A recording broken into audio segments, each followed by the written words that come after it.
This is the Mike Muse Show. Mike Muse Show. 1, 2, 3. What's up, world? It's your boy, Mike Muse. Welcome to another episode of the Mike Muse Show. I am so excited for this conversation to be had right now. This is a conversation in the making that I didn't even realize was going to be in the making when I was a child growing up in Lansing, Michigan, attending Pilgrim Rest Baptist Church. He just called me old. He just called me old. The conversation is officially over. No. He just called me, the Negro just called me old.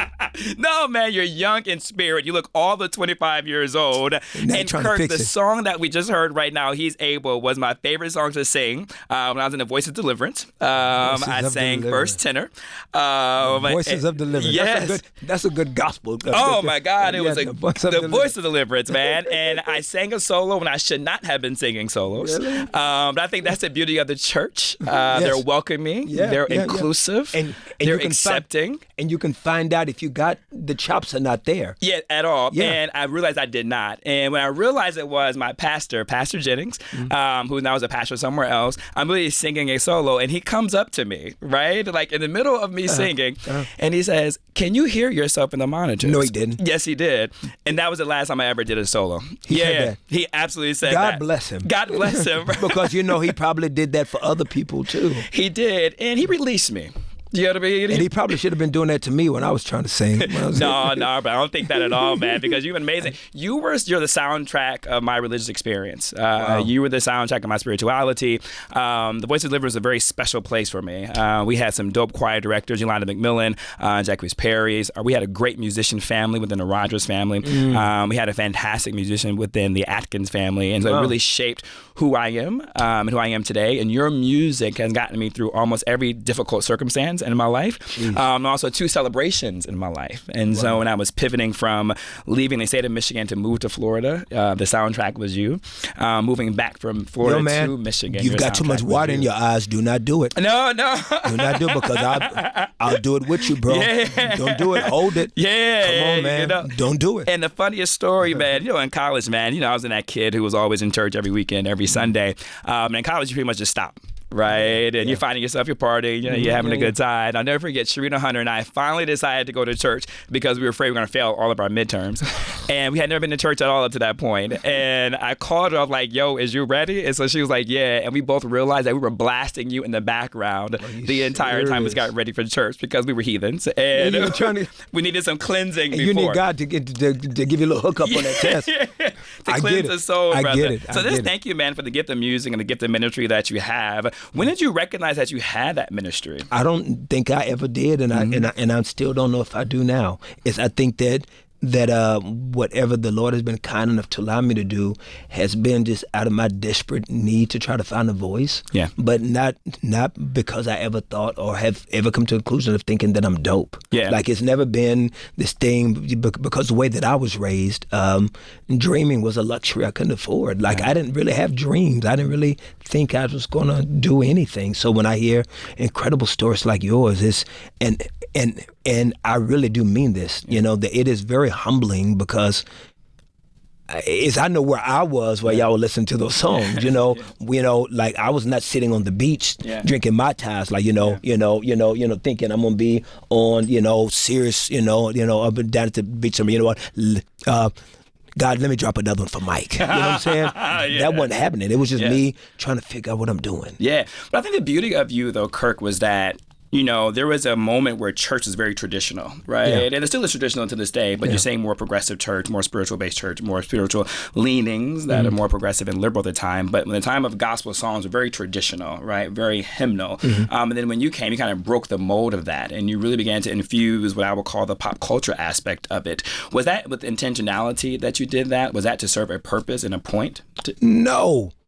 No, I'm broke. I'm sleeping in my car. I'm not having, I'm going to do something major someday. Yeah. And I don't think, you are a pro at this. You've interviewed people that have been able to, change the trajectory of certain cultural moments. Have you ever met anybody that had that plan? Like do people that leave a mark, I guess, on whatever people say they do they ever think that they're going to leave a mark? Mm-hmm. No, they don't. But there's something about their constitution that is built inside of them that allows them to create whatever it is that they're creating. Yeah. Right. Yeah. And so for you to create this mold of like remixes, right, and like up tempo songs, right, songs that you kind of hear blasting in the radio, right, on your pop urban stations, as well as maybe like in a bar or club. I think that allowed, at least during my age demographic, right, as we're growing up, because we're still listening to the radio, right? Although we're going to church every weekend, we're still listening to pop music, right? But then here comes along you, right? And then it becomes this hybrid, right? That almost makes church music cool, right? It almost makes church like on trend, right? And so, I promise you, I did not know that, and, maybe just a lot of what's, because you know this as well, God does take the ingredients of who we are whenever he's baking his cake, right? And so I was a fan of hip hop. I was a fan of R&B, and that music did influence me before gospel music did, because coming up in the South, there was no FM gospel station, so all the music was older, and I was raised listening to R&B, the Commodores, Michael Jackson, Prince, Kool Moe Dee, LL Cool J, and so that music was the music, and I was a breakdancer at the time. No way, you were a breakdancer? My name was Kid Fresh. No way. I had the curl and everything. The curl, I had the parachute pants and everything. Get out. The cardboard box. No way. Do you want me to bust a move now? No. Okay. I was about to say challenge. My pop locking game is crazy. Yeah. Okay, y'all. I just got served. Yeah. Basically, you did. Yeah. Electric Boogaloo style, baby. Come on. Yeah. I just got served twice. What again? Are you saying what's happening? Oh, basically. Yeah. Like, what's good? Now they say what's goody, right? I love it. Yeah. While I'm running these streets. There you go. With the proper diction. Inside joke, folks. Inside joke. Kirk has jokes, all right? So, Kirk, even with that, like, this whole, like, the pop culture thing, so I really had this interesting conversation recently with Devon Franklin and this religious scholar, that's my brother, Josef, Sorett. And so we really talked about this intersectionality of, like, pop culture and religion, right? And really within the music front, right? And you have worked with many what we deem pop culture artists, right? Like from Chance the Rapper specifically, right? Like, what was it like crossing over, if you rolled into that world? Was there an acceptance that you had to receive or get validation from? Was it easy transitioning into that space? What is very interesting about every relationship that I've ever worked with outside of the genre of gospel have been relationships that they have approached me.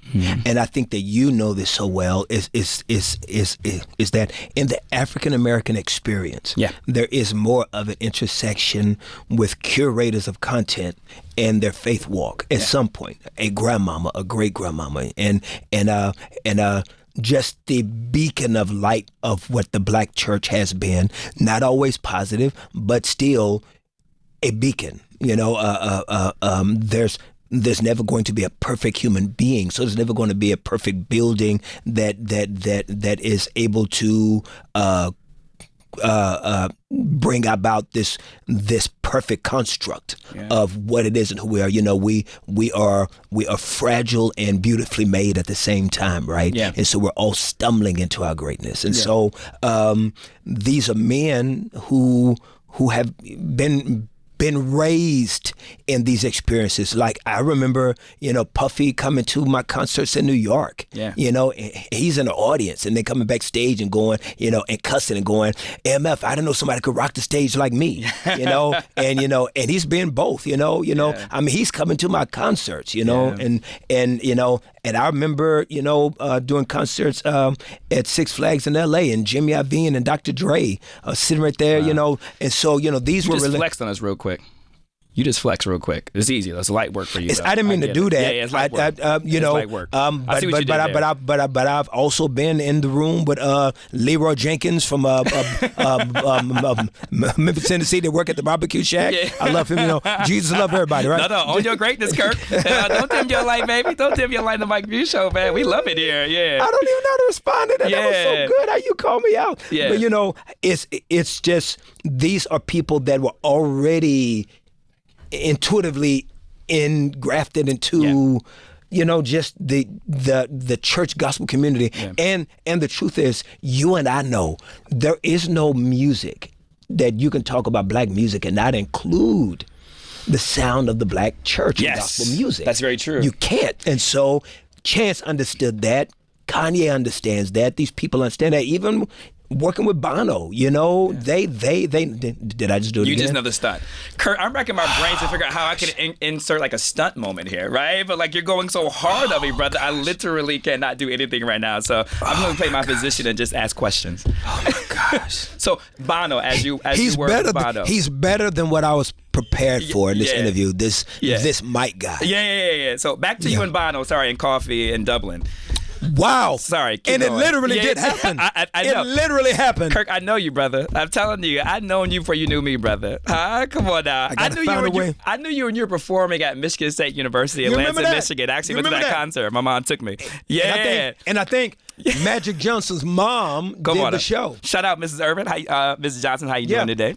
No, seriously. Yeah. I think It probably was. That was her event. It was, to be a matter of fact. Yeah. So I knew you before you knew Bono. I get it. You know what I mean? So we've been in this together, brother. We've been in this together. Is he gonna keep doing that too? I got to find somebody that we can. No, okay, so back to Bono.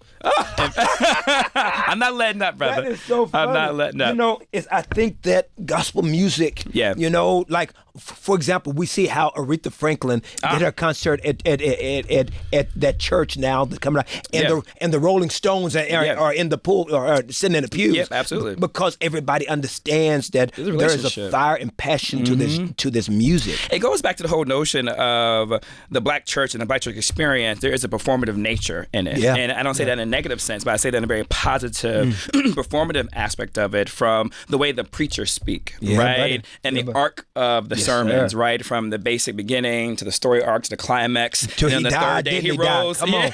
He always rose to the third day. Yeah. And then that's when the congregation stands up, right? In sir. all of its glory, right? So there's this climax with it. Yeah. And it's no different than a concert, right? Yeah. There's no different than pop culture when you see like this performative nature. So there's always been this really interesting symbiotic relationship and dynamic going back from generations of the black church experience with that. So with that being said, though, Kirk, why do you think it's easier for gospel artists to convert to or to participate and collaborate with pop culture artists, but then when a pop culture artist begins to then transition into the gospel world, it seemed like a tough entree for them? Very, very, very great question, and I'm going to try my best to answer it with as much clarity and humility. Yeah. That Oh, that's a new word for today for you. Wow. As I sip some water. Are we doing humility now, Kirk? After Bono? Okay. Wow. So back to humility. Yes. I think that the gospel was always a structure to be this missionary tool to win people into this truth that we were supposed to be these ambassadors or these walking billboards or these voices of saying, hey, come see Jesus, come find Jesus, come know about him. And so when we reach out into the world, it's almost like we're acting out the Great Commission. Yeah. We're supposed to go ye. Yeah. You know what I mean? And so it is the natural progression of the execution of the gospel. Yeah. So when a secular artist comes, what is perceived to be is that it is the picture of Jesus talking to the rich young ruler. And the rich young ruler says that I want to follow you. Yeah. And Jesus looks at not his face, but his heart. Yes. And says, well, first go sell everything. Yeah. And now let's see what pops off, Yeah. right? And the price of what that cost is. Yeah. And so it is perceived that there is no willingness of sacrificing where you come from to come into this place. And so it is perceived that I can have both. Yeah.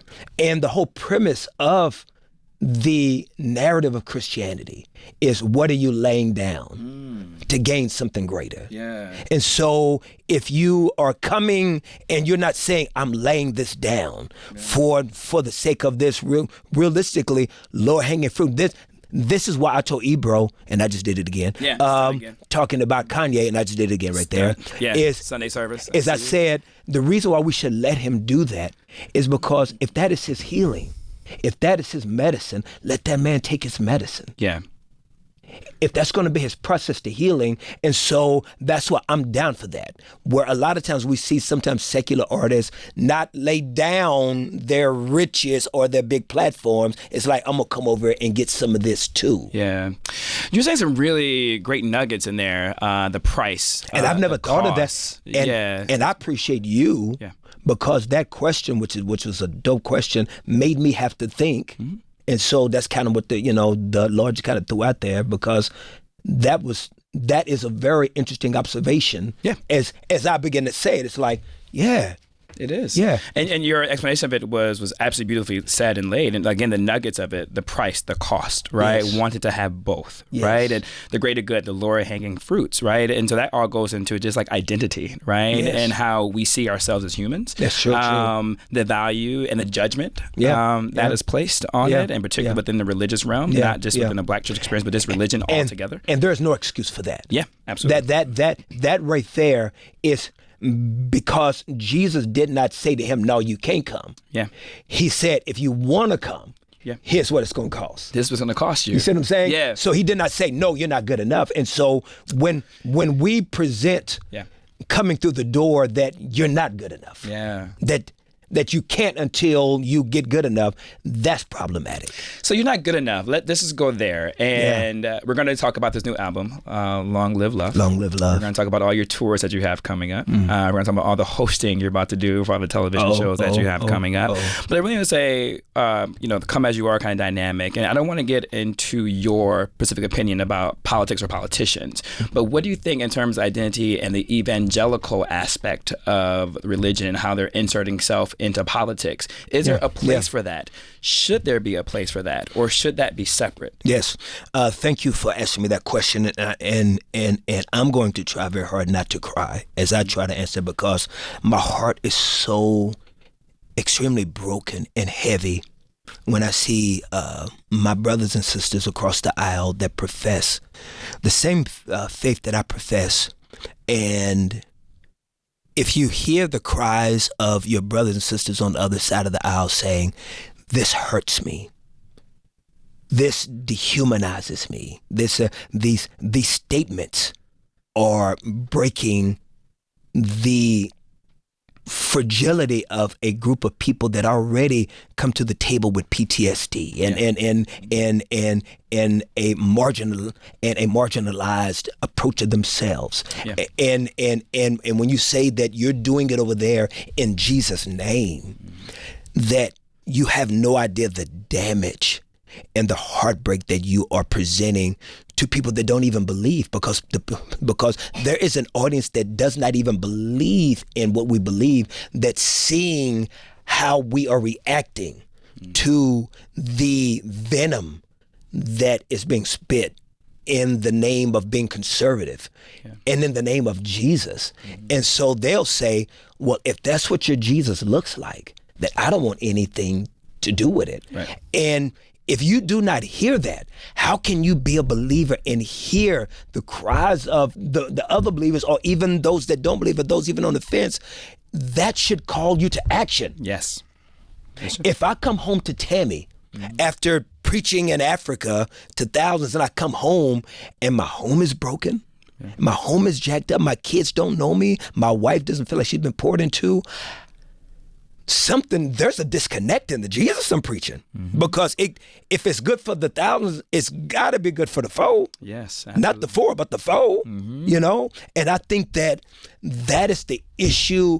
The reason why we are seeing such a pluralistic move and an agnostic move in this postmodern era is because people are tired of hearing the gospel and never seeing the gospel. Never seeing it. And I think that is, Kirk, honestly, why I think you have been so successful. And I think that's the reason why your ministry resonates so well.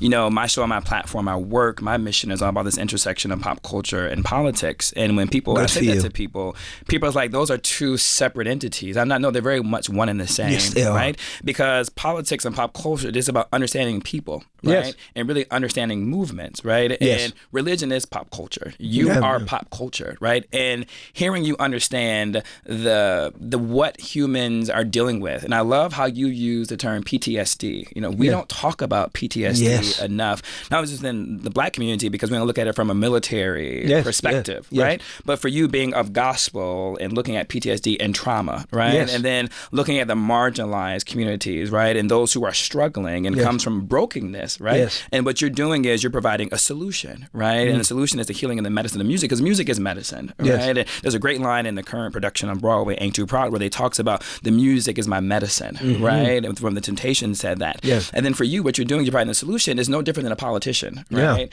When a politician is of good work, right? And of good faith, they provide a solution to the issue of PTSD, right? They provide a solution for the marginalized community. They provide a solution for the brokenness of that. And so that is really what is one and the same. So let's get to Long Live Love. Is that kind of the spirit of that, this new album that's out right now?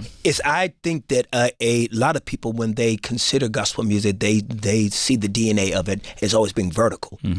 But gospel at its pure form was always supposed to be horizontal. That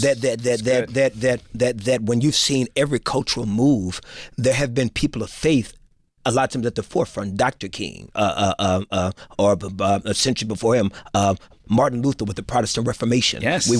We have always seen men and women of faith, Mother Teresa, or even across the aisle, X and Gandhi, you know. It's always been people that have had some beckoning call. Now, me as an unapologetic Christian, I believe that my gospel is no good if it's not impacting the world that we live in now. If the world that we live in now is not being impacted by the gospel I preach, then my gospel is just a cultural experience with no historical, academic influence whatsoever. And it goes past even the attacks of it being a white man's religion that is being put on people of color, because before the transatlantic slave trade, before colonialism, centuries before, a millennia before, there were African Christians in the sub-Saharan parts of North Africa. Come on now. Augustine was a Christian. The first church was in Alexandria by the disciple Mark. And Europe did not influence Africa. Africa influenced Europe when it came to Christianity. Now, this was before the Civil War, when Islam infiltrated North Africa and started to fragmentize Christianity. But Christianity at its core has always been about the oppressed, and the poor, and those that are forgotten. And so if my gospel is only going to make you shout on Sunday but don't do nothing Monday, then I've not only failed God, I failed you. Yes, you have. Because it's, sometimes we get, again, the performative nature of it, right? We feel so good on Sunday. And we're shouting, we're crying, we're falling out, and we're wailing, but then we don't know what to do on Monday when the storm comes. And that's why we have no impact in culture. That's why millennials are leaving in droves from the church, because they saw their grandmama put all that money into that building program, and that church never got built. Or I just had this conversation. Never got built. And so millennials like, we can feed some kids. We can go to Brazil and go do a GoFundMe page. Come on, man. And so that may be the new church. That may be the new sanctuary, where now we're going into the corners of the world. Now we're having church in the park. You know what I mean? Now we're having church at the roller skating rink, wherever it is, because I still believe, as foolish as the intellectual society may become, is I still believe that Jesus is the light of the world. I just believe that Christians are dimming the light. That's it. And not owning the unapologeticness of it, aspect of it too, which is one aspect of it. And I love how first of all, the breakdown of the African American religious experience to the actually continent of Africa versus the juxtaposition to Europe. And I love how you use that and even bring it back to the music aspect of it. What people don't recognize is that what connects those two is the banjo, right? So the banjo is rooted in rural Black country music that actually stems from the continent of Africa. Which then stems from the North African in terms of what you just mentioned in terms of Egypt and Alexandria. There is a tie between the banjo that connects those two together, which means that we really are connected when it comes to that. And they did not have gospel music keeping that together. No. Because the first century of Christianity were people being martyred. Yes. And people being killed and persecuted. Nero, the emperor of Europe, used to light Christians on fire to kill as a street lights. Yes. And so, and then not only that, with Christianity growing in Alexandria was the place of intellectualism. It was. With the largest library. So there's some historic academic foundation behind our shout. It is. We're not just shouting because we're looking for happy day. No. We're shouting because there's a factual truth that what we feel is rooted in something that's real. That it's real and it's celebratory, right? Yes, and sir. That the gospel, music is transformative and music is You're not going to start nothing nothing up in here. That's You're what not going to do that. Brother, I'm trying to land a plane because I know you have so many things to do. You ain't about to do that to me. You have Bono to call. Sam is saying wrap it up. That I get is it. so I know we got to go. funny. I know. That but is so fun. Just to land the plane. We have Bono to call. So Kurt, that just means you got to come back, man, and visit me on the Mike Muse Show, man. This was great, and I love this platform. Thank you is so much. Just because I love to have the unapologetic and the apologetic arguments. Absolutely. For the faith that I believe. It's not just shucking and jiving. It's not. But really quickly, we do have to land the plane. No, don't. Come on, man. I can't leave. Yes. The album is the out album right come now. out. We're Long so live excited. love. I hope you're excited about it. Sunday Best is coming back. Tell us about Sunday Best. Sunday brother. Best, we've got new judges. We got Kelly Price. Oh, Jonathan McReynolds. Have you heard of Jonathan McReynolds? I haven't. Jonathan McReynolds is a beast. You would love his music. Jonathan McReynolds, he's a monster. And then Erica Campbell from Mary. Yeah, Which is another very similar symbiotic relationship between pop culture. Yeah, they're killing it. Yeah, so Sunday Best come back. I'm going on tour to promote the Long Live Love album. I'll be when doing do we start that. the tour? We start the tour in mid-July. Oh, wonderful. Yeah. I look forward to being there when you come to New York City. You see what I did there? Come to the Beacon. Yeah, I got you. I cannot wait to be there. I got tickets. And I want to come out and just kind of co-direct one song just for like one verse. Just for back in the day. I just want to do that. Just for back in the day. Just for back in the day. No. Or if you could allow me to say tenors. Yeah. But the tenors got to do this when they sing. Yeah. Kirk Franklin, how can people reach your brother on social media if they want to find out more and tune into this intellectual aspect that you are? Y'all just come to the house. No, I'm playing. No. You follow me at KirkFranklin.com. Yeah, that's awesome. And as always, ladies and gentlemen, you can reach me at I am Mike Muse, MUSNSAM on Instagram and Twitter, and we'll be right back.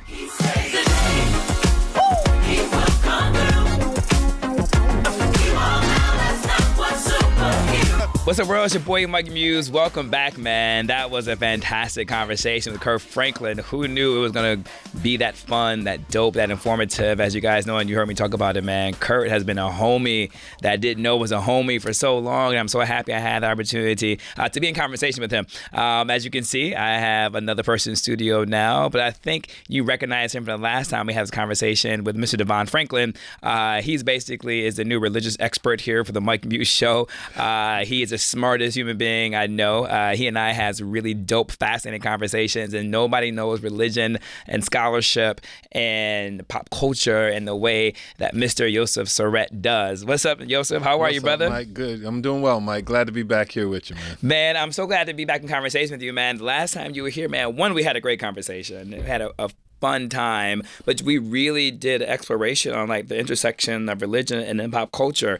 And in being in conversation with Kirk Franklin, even while we were talking, I kept saying, I can't wait for Josef to see how he's going to respond to this conversation right here, just because of all the deep dives that we did. And you heard what Kirk was saying, man, and it was wild, some of the things that he was talking about. Absolutely. Things that really made me rock back in my chair, as you saw sitting over there in the corner, to make me realize, like, yo, let's go further, right? So let me give you a quick bio for those who may not have seen the previous episode yet. Your bio is extensive, so I need to run it all. But you are currently a religious professor at Columbia University. Absolutely. Professor of Religion and African American, African Diaspora Studies in both the departments. I also lead a small center, does work at the intersection of religion, race, and sexuality. Yeah. So we're going to get you back, and I keep saying it the last time, to do the intersection of sexuality. Absolutely. I think that's going to be a fun, juicy conversation. Never a dull moment. Never a dull moment. You know who we could get? I think we could get from the either Spike or Tanya Lee to come from She's Gotta Have It. Oh, wow. I Absolutely. think that would be a really good conversation. I'm Tanya, we talked about the last time at the screening, the premiere, that I want to have you on the show. I think this is going to be a really cool intersection for us to do it. But anyways, back to Kirk. Kirk, I can hear you saying right now, Kirk, what you're saying to me right now. But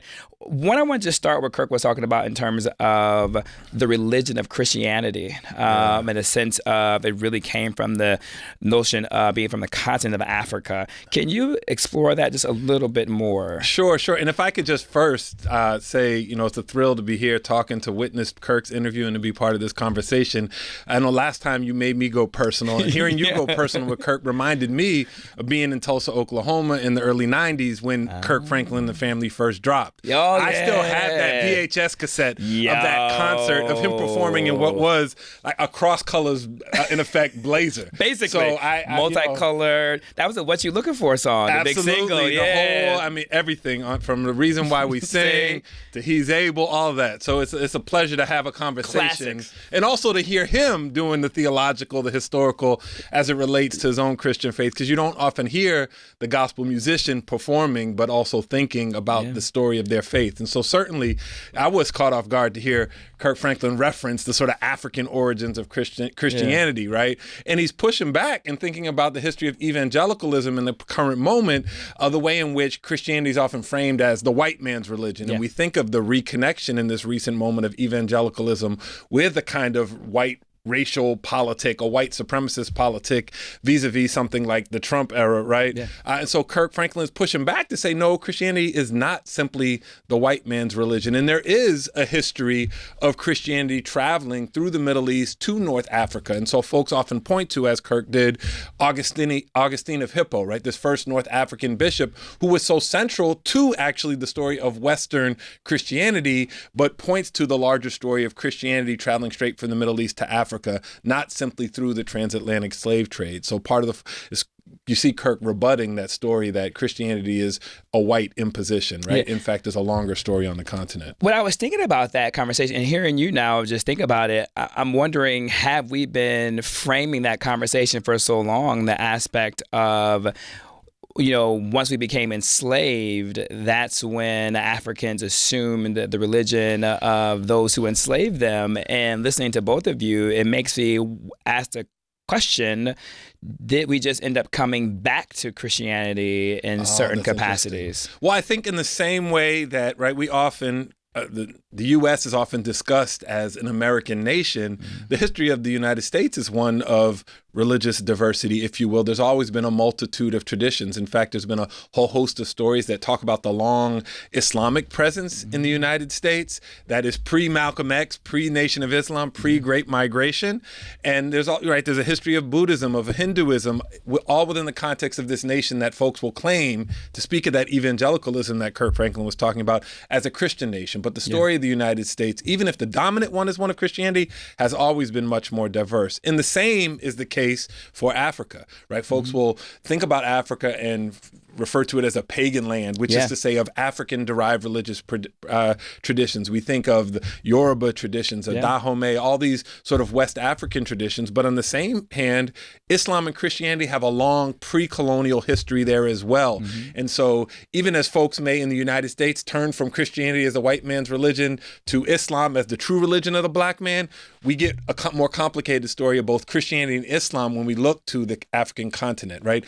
Islam was participating in the slave trade, the pre-colonial slave trade in Africa. So to think about an African story is also to think about the multiple religious identities that have always been present within black communities, right? And it's interesting because we always talk about from this politics and identity politics when we talk about like black culture, right? There's this notion that blacks are much we're not as monolithic as politicians deem that we are. When you look at those, the women, when it comes to identity politics, women are much more diverse in thought than what is given credit for. Latinos, Jews, LGBTQAI communities, right? We always look at these demographics as this monolithic kind of perspective, but really focusing on the African-American perspective.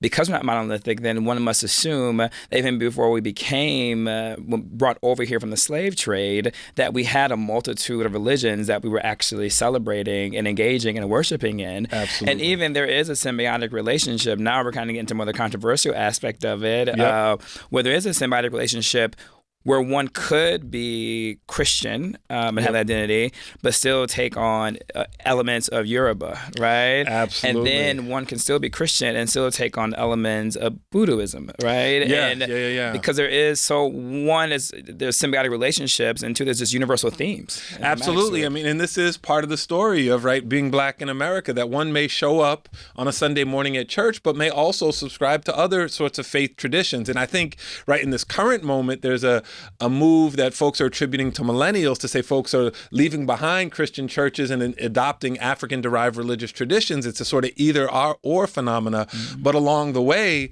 folks have always been moving in and out of these different spaces. Yeah. It's not always been a question of either or. And that sort of approach to religiosity is something that is seen as more consistent with an African traditional way of being in the world. It's not a single either or, but that one could draw on multiple resources, and that's not anathema to like a single orthodox position. Yeah. You always give us a good word. I see this word's going to be anathema. So anathema. Right. Anathema. It's not unfathomable, right? Yeah. It's not. The last time you gave us a really good word, and I got to figure out how to incorporate this one into my everyday conversation. But I think that's why I enjoy talking to you from a scholar perspective, right? From an academic perspective, because when you talk to faith leaders, it becomes a little bit more personal, and there's emotional context to it. And not that that's not important and shouldn't be discussed, but in terms of just giving us a throughput, right? Yeah, in terms of how all these things are connected. Absolutely. And I was going to say, in terms of what Kirk was saying earlier, when you raised the question of evangelicalism, and he sort of voiced his sadness of the direction of where evangelicalism has gone, is on one hand his appeal to this different story of Christianity in Africa, but it's also a critique of where contemporary evangelicalism is. Yeah. And to think about sort of African-American experience in the United States within Christianity has largely been evangelical, right? It's through the evangelical revivals of the 19th century that we see the rapid growth of Christianity within the context of African-American communities. Yet in this particular moment, African-Americans are reluctant to even identify with it because evangelicalism is coded as white now, right? In that early history of evangelicalism was on the side of abolitionism,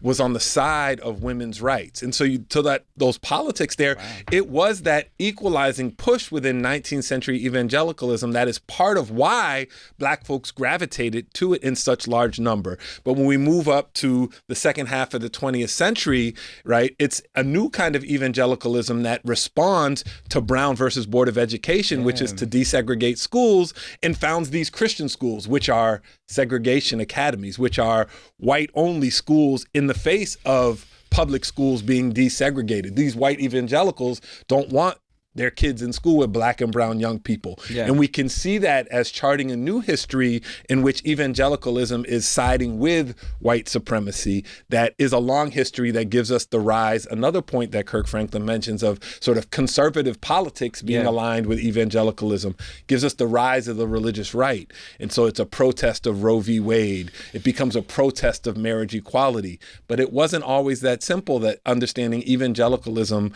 wouldn't necessarily lead to an endorsement of white supremacy or male privilege or heteronormative. Well, I didn't want to use that academic word. No. Right? Or I say heteronormative all the time. Okay, all right. That is an appropriate word. That's not academic. No, right? No, that is. The way we associate those things now was not always the way one would expect evangelicalism to line up. And it's fascinating to hear our gospel musician helping us think in different ways about these things. I swear to God, I think this is like my favorite interview of all time. I'm going on record right now, and I've had some fantastic conversations, but this one right here is just blowing me away because, you know, my audience, and as you and I both know, like, I don't have any questions, right? So it's a matter of the energy and the flow of where we are. And I know when it's good when I'm learning, right? Through this conversation and the curiosity. And you literally just made my eyebrows raise, right? If I had that emoji, it would be that one with the head blown off. When you said that in the early 19th century, that evangelical was part of the abolitionist movement. So really, evangelical was the one about liberation, right? Absolutely. And setting individuals free. And they were using religion as that. And then to see it move into the 20th century to become what it is now, it is absolutely mind-blowing. I literally did not know that. And so thank you for that enlightenment. It makes me think about how that notion of there was a point in time where African Americans were Republican, and then it made that switch to Democrats. That was the party of Lincoln. The party of Lincoln. Absolutely. And it sounds like it's no different from the evangelical movement that it was for liberation and freedom to now using religion as a way to, I wouldn't say oppress, but I will say oppress, right? And to deny certain liberties, right? Absolutely. When originally was founding on for the liberation of it, aspect of it. What do you think that came from? I heard you mention desegregation of schools, Brown versus Board of Education, Roe v. Wade, but was there a particular individual? Was there like a convention? Was there a moment, right, when individuals began to say, how can we use religion to be part of the conservative movement? Right. Well, so I think, and we could, let me come to that by way of a move to the side, which is to say that, like, when we say religion, we think of it as something static. If we say Christianity, we think of it as a singular thing, when in fact those things are always being defined in each moment. So just as there was a dominant interpretation of Christianity that said, right, black folk are it's God's purpose for black folk to be enslaved, right? African Americans and some whites responded with a different kind of take on what it meant to be a Christian, to say that, to side with God, that Jesus was on the side of the oppressed, right? Yeah. And so that I think in any moment, if we move from slavery, if we move to Jim Crow, if we move to desegregation and civil rights politics, you would get Christianity as a site in where folks are engaging their faith tradition to make a claim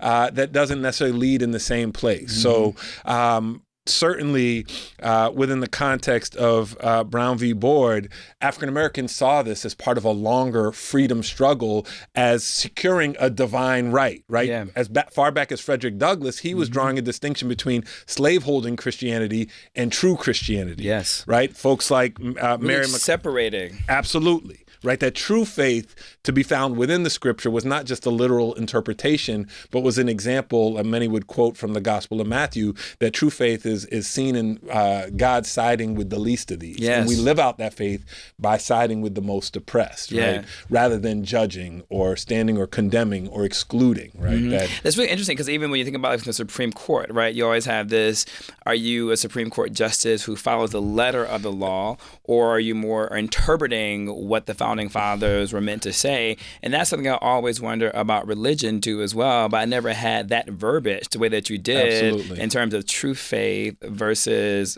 true Christianity versus slaveholding Christianity. Versus slaveholding Christianity is really splitting the hair, right? It's sort of like spirit versus letter of the law. Folks will make a claim to an originalist interpretation of the law. Yeah. But there's even an interpretive move within the context of making a claim to this is what the text says. Yeah. Right? That's even a kind of a specific interpretive move. The text doesn't just say one thing. It doesn't, which is how you actually can see it within the party lines, if you will, right? Absolutely. And how the conservative movement has really co-opted the evangelical movement, but it really becomes conservatives are usually of a letter of the law, right? And in regard to spirit, right? Or intent. And that is how policies are really shaped. So you begin to really understand how then the party alignment can be structured as evangelical or conservative, which I find wildly fascinating. And then there is no wiggle room, when it comes to that. Right. Now let's move forward then, because, Kirk mentioned something really interesting, and this is something I've always pondered, right? In the sense of, he said if he keeps going, it will bring him to tears. Oh, right? Yeah. Because, you and I talk about this all the time. I grew up religious, staunchly religious, like Monday, Wednesday, Saturday, Sunday within service. I have a strong religious construct to me. Yep. But I feel like as I learn more and I have more information, I have, gone towards more of the spiritual aspect of it. And I actually love the academic side of it, as well. And to see the evangelicals, be so harsh, right? And their rhetoric, and see the evangelicals be so harsh, in their policies, goes against what my pastor's always taught in the sense of agape love is the biggest command above them all, and it supersedes all the other 10 commandments, right? Absolutely. And if you don't have that love of God, then that should be the ruling nature of how you construct things. How do you think that has gotten misconfigured within our current discourse of politics, getting away from the agape love in terms of how this oppressive policies are being created in the name of Christianity. Right. I mean, I think there's always, I don't want to say always, but over time, there's always a tension between what is seen as being in the best interest of the institutional preservation of a church, right, which requires a certain commitment to a set of principles, right? And so as society may change, a particular vision of the church understands itself as aligned with particular set of principles. And so to change those principles is seen as compromising what is seen as fundamental to that institution.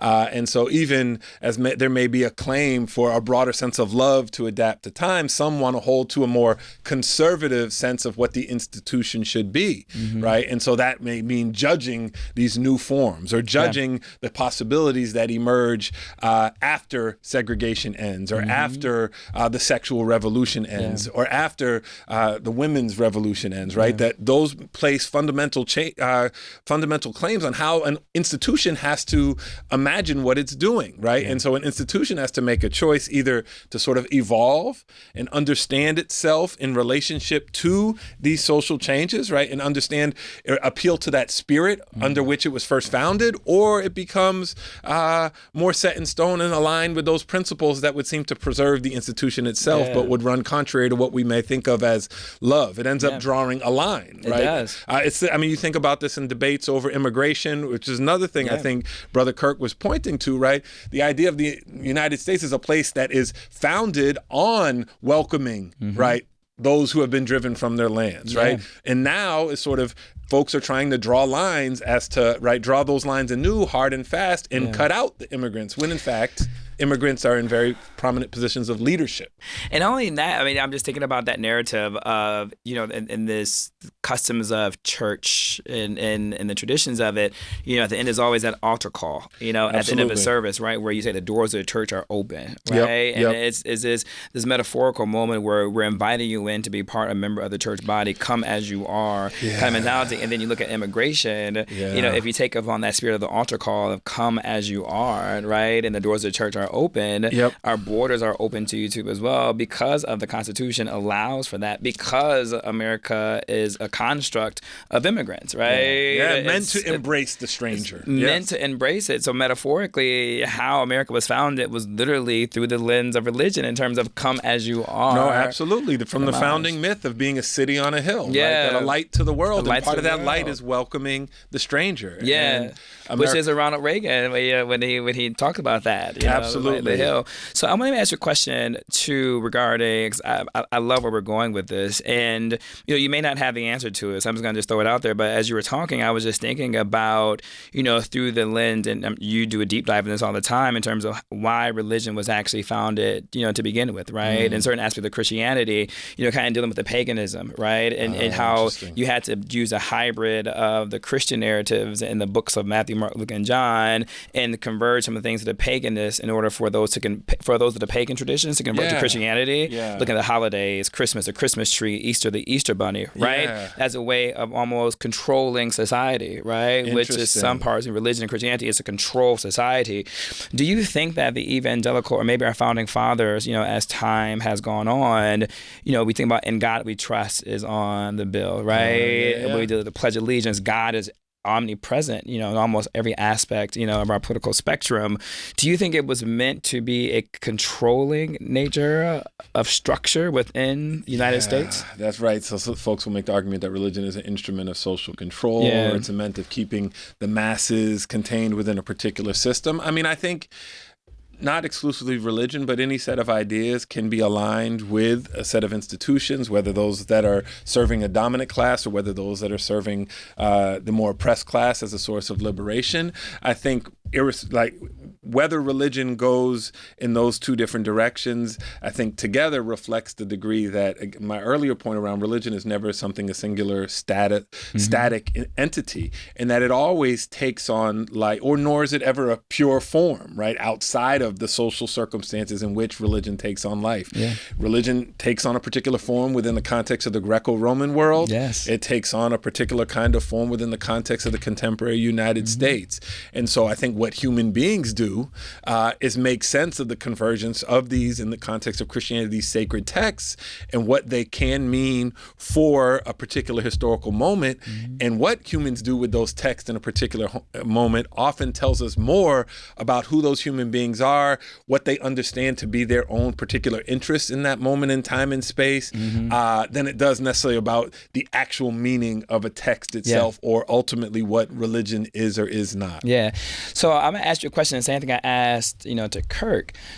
Do you believe evangelical? I want to say base. Do you believe evangelical identity? Excuse me. Do you believe the identity politics of evangelicalism has a place in today's politics? Yeah, I mean, it certainly has made a place for itself, right? And certainly not just because of theology or because of the culture, but because the kind of economy that has been attached, the sort of funds that have been to underwrite in evangelical politics over the last 5 decades, even more, it's secured a primary place, so much so that we accept an understanding that, right, Trump is a product of evangelical Christianity. What I think, that's not necessarily the vision of evangelicalism that I want to embrace or support. I think what is heartening is that there are a group of a broader constituency, if you will, of evangelicals who understand themselves as part of a tradition. There's even been stories about an evangelical left trying to reclaim, right, a different kind of evangelicalism, that 19th century evangelicalism where we started, that sides with a position of racial equality, sides with a position of gender equality, sides with a position of even, right, LGBTQ equality. These are all things being contested. And so I think there are a number of examples of clergy and lay people who are fighting for a more inclusive, a more equitable, a more welcoming of the stranger version of evangelicalism, even while critiquing the dominant vision that would claim Trump as an evangelicalism. And I think we actually have real life examples of that actually being in conflict regarding, gender equality, LGBTQAI, representation. Listen, Josef, I can talk to you all day. That means you got to come back again. Mike. How can individuals reach you if they want to reach out for more information or questions? Are you on Twitter? I'm on Twitter, Facebook, Instagram, wherever we are. No, I haven't quite made the leap into what's the filter one? Instagram. Not Instagram. Snapchat. Okay. But it's all under my name, Josef Sorett, Josef Sorett on all of those platforms. Ladies and gentlemen, this has been a fantastic show. I can't wait to get your comments and see what your thoughts are about this. As always, you can reach me at I am Mike Muse, M-U-S and Sam E on Twitter and on Instagram. I'm also here at the Serious Insight channel at SXM Insight. Until next time, peace.